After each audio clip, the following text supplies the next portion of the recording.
Bonjour et bienvenue dans la chaîne Mathématiques Sciences. Aujourd'hui je prends et expliquer une nouvelle vidéo, qui est une vidéo tout simplement en mathématiques pour les secondes. Et dans cette vidéo de mathématiques pour les secondes, ici on va un petit peu parler des fonctions de référence. Et on va s'attaquer justement à la fonction carré. Alors donc là, ici on va s'intéresser aux fonctions de référence. Ok, voilà, voilà. Donc là c'est le deuxième chapitre de la partie fonction des secondes. Ok, voilà, voilà. Et donc ce chapitre vraiment est extrêmement important par la suite. Parce que oui, par la suite, après on va parler de variations d'extrêmes. Ok. Et encore par la suite, on va parler de signes de fonction et d'inéquations. Et donc, pour être opérationnel avec ça, personnellement, après ça dépend des profs de maths, mais en tout cas, moi dans mon cas, j'ai préféré justement qu'on parle des fonctions de référence juste avant tout ça. Ok. Voilà, voilà. On peut en parler dans le premier chapitre avec les généralités, pardon, mais bon, j'ai préféré quand même couper pour pas que ça fasse trop long. Ok. Voilà, voilà. Donc, ici, on va s'intéresser à la fonction carré. Donc, première fonction de référence. Nous, en seconde des fonctions de référence, normalement, on va voir à peu près 3-4 fonctions de référence. En première, vous allez encore apprendre des fonctions de référence, notamment la fonction tout simplement polynomiale du second degré, les fonctions trigonométriques, ou encore, il y en a aussi certains qui voient la fonction valeur absolue, ok. Donc ça, c'est des fonctions que vous apprendrez en première. Et après, j'allais oublier la fonction exponentielle que vous apprendrez en première maintenant. Et en terminale, vous allez aussi apprendre des fonctions telles que la fonction logarithme népérien, des choses comme ça, ok. Voilà, voilà. Mais donc là, nous, en seconde, on va s'intéresser déjà à certaines fonctions de référence, comme la fonction carré. Alors donc la fonction carré, bah, comme son nom l'indique, ça va être une fonction qui va associer à tout réel x son carré, ok. Voilà, voilà. Donc ça, la fonction carré, c'est ça sa définition, ok. Et donc sa définition, elle est définie sur R, ok.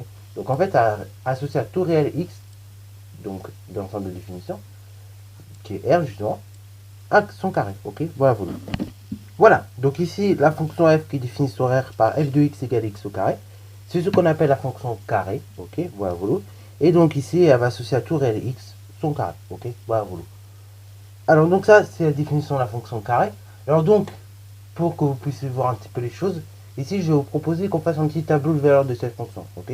Alors, on va pas prendre un très grand ensemble de définitions, donc bien évidemment, on va pas prendre tout l'ensemble de définitions, on va juste prendre une partie d'ensemble de définition, donc on va prendre l'intervalle moins 3, 3, ok, voilà, voilà. Donc on va faire un petit tableau de valeur de cette fonction carré, et après, par la suite, on verra un petit peu la courbe représentative de la fonction carré, ok. Voilà, donc là, je vous ai réalisé le tableau de valeur en partie, alors on va le compléter ensemble, hein, parce que comme ça, en même temps, ça va vous rappeler un petit peu des choses. Donc je rappelle, en tableau de valeur, vous avez à chaque fois deux lignes, hein. Vous avez une ligne où vous allez mettre tout simplement tous les réels que vous voulez prendre, ok, de votre ensemble de définition de l'intervalle en question. Et après, vous avez une ligne où vous allez tout simplement mettre les images des nombres que vous avez pris, ok, voilà, voilà. Donc là, en quelque sorte, sur la première ligne, on va mettre les antécédents, les nombres de départ.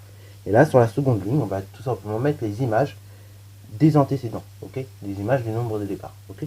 Donc là, nous, on a déjà les nombres de départ. Maintenant, on cherche à calculer l'image f de x, ok. Donc autrement dit, donc à calculer le carré de tous ces nombres qui sont indiqués.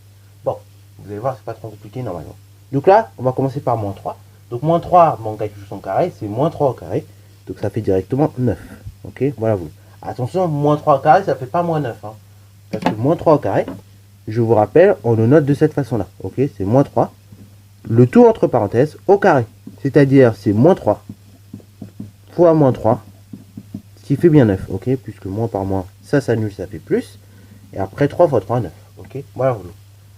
Et attention, ça donc, c'est moins 3 à l'auto au carré. Et ceci n'est pas à confondre avec tout simplement moins 3 au carré, écrit comme ceci. Ok, moins 3 au carré écrit comme ceci, ça fait pas 9. Hein. Moins 3 au carré écrit comme ceci, ça fait tout simplement moins 9. Parce qu'en fait, moins 3 au carré écrit comme ceci, c'est moins 3 fois 3. Ok, là, le moins, il n'est pas pris en compte dans votre carré. C'est juste le 3 que vous allez lever au carré. Et après, bah, vous allez recopier le moins, ok. Donc ici, c'est 3 fois 3, 9. Et après, on recopie le moins, donc moins 9, ok. Voilà, voilà. Bon, j'avoue, j'ai repris un petit peu certains détails, mais je préfère vous le dire parce qu'il y en a certains qui vont encore l'erreur. Alors après, moins, et pareil aussi, dernière petite chose que je vais vous dire, moins 3 au carré, c'est pas moins 3 fois 2, hein, ok. Ou moins 3 fois moins 2, ok. Faites bien attention avec ça. Bon, moins 2 au carré, bah là, pareil, c'est moins 2 fois moins 2, donc ça fait directement 4. Après, moins 1 au carré, c'est moins 1 fois moins 1. Donc ça fait tout simplement 1. 0 au carré, bah ça fait tout simplement 0. 1 au carré, ça fait 1. 2 au carré, ça fait 4. Et après 3 au carré, ça fait 9, ok. Bravo. Alors ça, pareil, si vous n'êtes pas trop à l'aise avec les carrés, ok, bah là, entraînez-vous à le faire, ok. Entraînez-vous à calculer des carrés, ok. Bravo. Parce que je vous rappelle de façon générale que quand vous prenez un nombre A que vous l'élevez au carré, c'est à fois. Vous multipliez 2 fois le nombre par lui-même, ok. Donc si vous n'êtes pas trop fort avec les carrés, essayez de vous entraîner au moins sur des carrés qui vont de 0 à 10, ok. Autrement dit, donc apprenez vos tables, quoi, si vous n'êtes pas trop opérationnel là-dessus. Alors, du coup, maintenant, on va voir un petit peu la courbe représentative de la fonction carré, ok, voilà, voilà. Donc, on va voir un petit peu comment on peut la représenter graphiquement. Alors, donc, je vais le faire à la main avec vous, ok, voilà, voilà. Mais après, je vous afficherai bien évidemment le résultat avec une calculatrice ou un logiciel. Je verrai bien selon ce que je peux, ok, voilà, voilà. Pour que vous puissiez voir un petit peu comment ça marche, ok. Pour que vous puissiez voir l'allure, en fait, de la courbe, ok. Là, le but n'étant pas de la prendre par cœur, cette courbe, c'est juste de comprendre un petit peu l'allure, ok. Donc, pas la prendre par cœur avec les valeurs près, mais en tout cas, de voir un petit peu l'allure, de voir un petit peu comment elle est formée, ok. Voilà, c'est ça le principal. Donc, déjà, quand on a une courbe de fonction à tracer, on va tout simplement déjà commencer par tracer les deux axes, hein. Donc, une horizontale, une verticale, voilà. Une fois que vous avez tracé les deux, donc l'horizontale et la verticale, donc, je vous rappelle que sur l'horizontale, donc l'axe des abscisses, on va y indiquer les nombres de départ, donc autrement dit les antécédents. Et sur l'axe vertical, donc l'axe des Y, donc l'axe des ordonnées si vous préférez, on va y indiquer les images, donc f de x.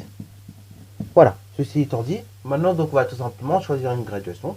Donc là on va dire que par exemple de 3 en 3, sur l'axe des abscisses, et bah on va tout simplement faire 1, ok. Donc là il y a 1, 2, 3, là on démarre à 0. Pareil, je décale de 1. Donc quand je décale de 3 vers la gauche, ça fait moins 1. Après, on va faire moins 2. Et après, moins 3. Ok, voilà, voilà.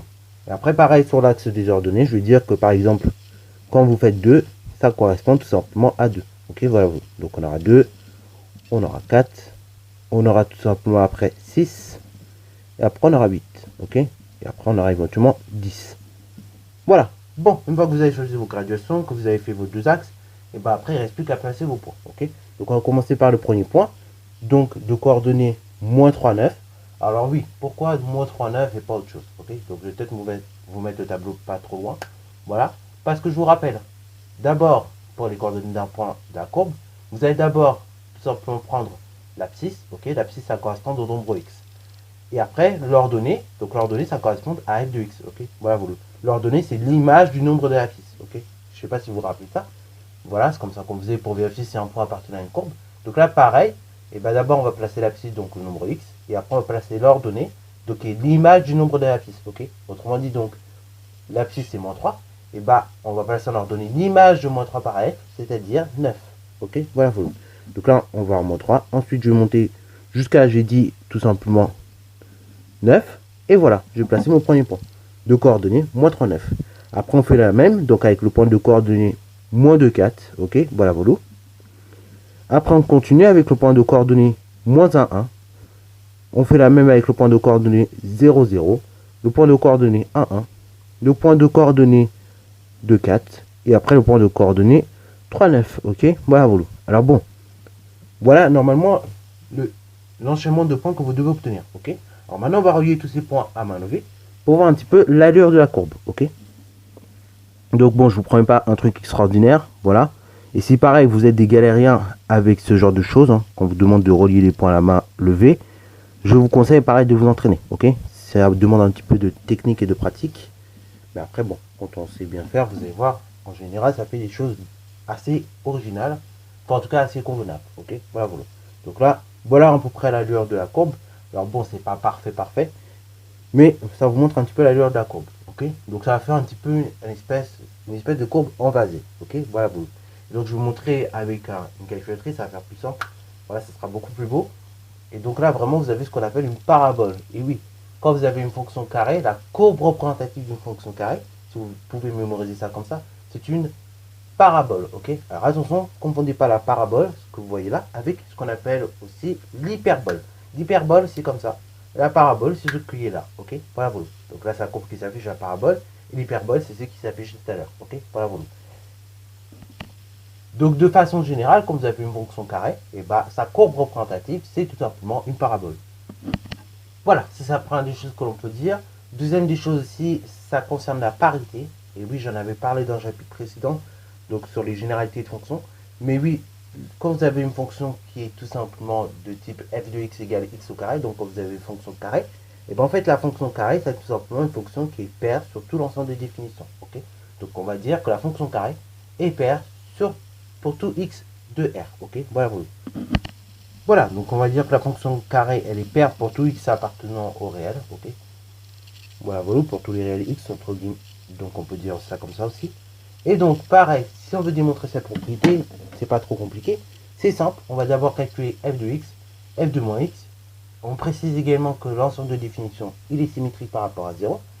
Et si on voit que f de x égale à f de moins x, et bien là, effectivement, ce sera une preuve que notre fonction carré est bien paire pour tous les réels x.